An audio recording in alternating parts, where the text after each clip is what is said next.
Du ministre, chers collègues de la représentation nationale, mesdames et messieurs de la presse, c'est encore une fois, Monsieur le Président, avec beaucoup de plaisir que je prends la parole à l'occasion de l'adoption du projet portant loi d'amnistie. Madame le garde des Sceaux, ministre de la Justice, vous voudrez bien transmettre à son Excellence, Monsieur le Président de la République Macky Sall, notre gratitude et nos félicitations les plus chaleureuses pour cette belle et heureuse initiative consistant, je cite, de plein droit tous les faits susceptibles de revêtir la qualification d'infraction criminelle ou correctionnelle commis entre le 1er février 2021 et le 25 février 2024 au Sénégal qu'à l'étranger se rapportant à des manifestations ou ayant des motivations politiques, y compris celles faites pour tout support de communication que leur auteur ait été jugé ou non. Fin de citation. Si on se réfère à l'exposé des motifs du présent projet de loi, on pourrait affirmer sans risquer de nous tromper que la seule préoccupation du président Macky Sall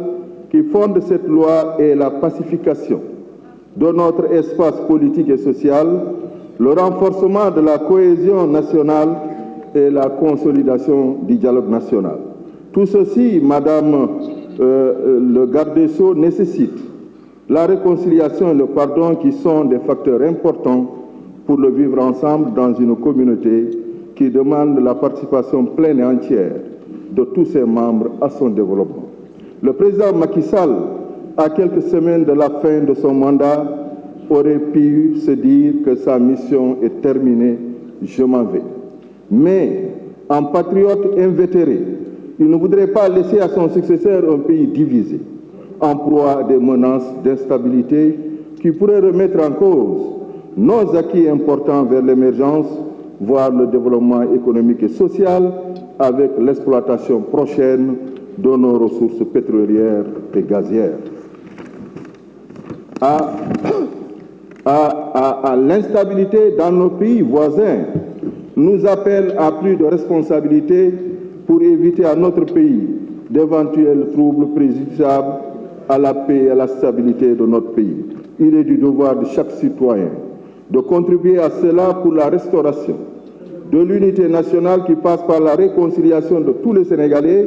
condition sine qua non pour la préservation de nos acquis démocratiques et de notre état de droit.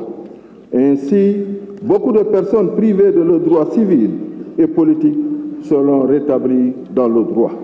C'est pourquoi nous votons le projet de loi d'amnistie, Madame le garde des Sceaux, ministre de la Justice, et demandons à tous nos collègues de la majorité comme de l'opposition de faire de même pour accompagner son Excellence, Monsieur le Président de la République Macky Sall, dans son ambition de pacifier l'espace politique, social et de permettre à notre pays de continuer sa marche vers l'émergence. Je vous remercie, Monsieur le Président. Merci, chers collègues.